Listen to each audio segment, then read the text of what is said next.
Yuk. Boleh ya anak-anak ini mulai wingi anak. Sabaran. أعوذ بالله من الشيطان الرجيم بسم الله الرحمن الرحيم والعصر إن الإنسان لفي خسر إلا الذين آمنوا وعملوا الصالحات وتواصوا بالحق وتواصوا بالصبر صدق الله العظيم. Alhamdulillah alladzi bi ni'matihi tatimmu shalihat. Segala puji milik Allah yang dengan nikmatnya amalan seorang hamba menjadi sempurna. Kita bisa goes dalam jarak yang cukup jauh, ini murni karena karunia dari Allah. Karena itu perbanyak kalimat la haula wala quwwata illa billah. Memang tidak ada daya dan kekuatan kecuali dengan pertolongan Allah. Asyhadu an la ilaha illallah wa asyhadu anna Muhammadan abduhu wa rasuluh. Aku bersaksi bahwasanya tidak ada ilah yang patut diibadai dengan benar kecuali Allah dan bahwasanya Muhammad adalah hamba dan utusannya. Qala Allah Ta'ala la in syakartum la azidannakum wa la in kafartum inna adzabi lasyadid. Seandainya kamu bersyukur kata Allah, pasti ku tambah nikmat itu. Dan apabila kamu kufur nikmat, ingat azabku ini sangat pedih. Wajib kita bersyukur kepada Allah atas nikmat sehat, nikmat waktu luang, sehingga kita bisa goes sekaligus menimba ilmu agama, menunjukkan kesempurnaan pekerjaan yang kita lakukan. Sesuai dengan apa yang dibacakan oleh Ustadz Hasan tadi, surah yang pendek tapi sangat berbobot.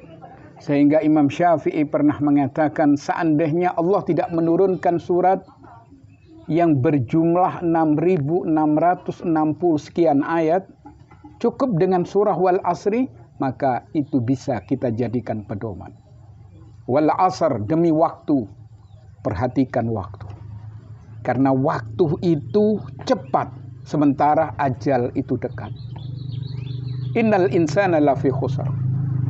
Sesungguhnya manusia ini berada di dalam kerugian, siapapun orangnya. Yang kaya, rugi, apalagi yang miskin. Yang kuat, rugi, apalagi yang lemah. Yang sehat pun rugi, apalagi yang sering sakit-sakitan. Semuanya dalam keadaan rugi. Tapi Allah Subhanahu wa ta'ala mengecualikan siapa sih yang tidak rugi ini? Karena Allah menciptakan segala sesuatu itu berpasang-pasangan. Kalau ada yang rugi, mesti ada yang beruntung. Maka Allah mengatakan orang yang beruntung adalah illalladzina amanu. Yaitu mereka yang mengisi hidup ini dengan keimanan, dengan keyakinan, dengan tauhid yang benar, akidah yang sahih, yang mana inti dari agama, iyyaka na'budu wa iyyaka nasta'in. Kepadamu ya Allah aku menyembah, dan kepadamu aku meminta pertolongan. Naam. Kemudian yang kedua, agar hidup yang kita jalani tidak mengalami kerugian, wa amilus shalihat. Harus kita buktikan dengan amal soleh. Dengan dua syarat. Pertama, amal itu dikatakan soleh kalau ikhlas dilakukan semata karena Allah. Yang kedua, harus sesuai dengan syariat yang dibawa oleh Nabi kita Muhammad sallallahu alaihi wasallam. Baru itu yang dikatakan amal soleh. Adapun selain dua persyaratan ini, bukan amal soleh, tapi amal toleh. Ada orang yang melakukan dengan ikhlas, tapi tidak sesuai dengan sunnah, tidak akan diterima. Ada yang sesuai dengan sunnah, tata caranya, tapi berangkatnya tidak ikhlas, itu pun tidak akan diterima.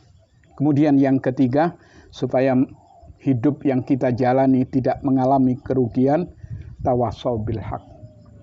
Kita dianjurkan untuk saling menasehati tentang kebenaran. Karena di dunia ini kebatilan lebih mendominasi. Apalagi kalau tidak ada yang amar ma'ruf nahi mungkar, maka yang turun adalah azab. Begitu Nabi bersumpah, walladzi nafsu Muhammadin biyadih, la ta'muruna bil ma'ruf wa la tanhauna 'anil munkar, au la yusikanallah ayyab'atsa 'alaikum iqabamin, thumma tad'una fala yustajabu lakum. Demi Allah, kata Nabi, yang jiwaku ada di tangannya, hendaklah kamu beramar ma'ruf nahi mungkar. Kalau tidak, nanti Allah akan menurunkan azab. Sementara kamu berdoa meminta pertolongan, fala yustajabu lakum. Doamu tidak akan dikabulkan. Kenapa? Karena tidak tawasau bil haq. Kemudian yang terakhir, supaya hidup ini tidak mengalami kerugian, bahkan mendapatkan keberuntungan, kita dianjurkan untuk tawasau bis sabar. Saling menasehati tentang kesabaran. Hidup ini harus sabar memang. Tapi namanya manusia ya, terus terang saja banyak mengeluh. Kita diberi sakit 3 hari saja. Ini kita tidak mencontohkan orang lain. Kita sendiri. Beberapa hari yang lalu tangan ini susah digerakkan. Subhanallah. 3 hari cuman sakitnya. Tapi subhanallah keluhannya seperti orang yang sakit 3 tahun. Tapi itulah manusia. Maka kita dianjurkan untuk bersabar, karena sabar itu merupakan pedang jenawi yang paling ampuh untuk mengatasi segala problem dalam kehidupan ini. Demikian saya kira. Subhanakallahumma bihamdik, asyhadu an la ilaha illa anta, astaghfiruka wa atubu ilaik. Assalamualaikum warahmatullahi wabarakatuh. Waalaikumsalam.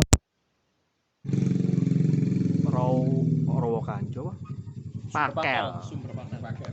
Sumber pakel. Masya Allah, Masya Allah. Sekarang langsung diserbu. Iman dan imun langsung, gitu, sesuai dengan ini. Puasa.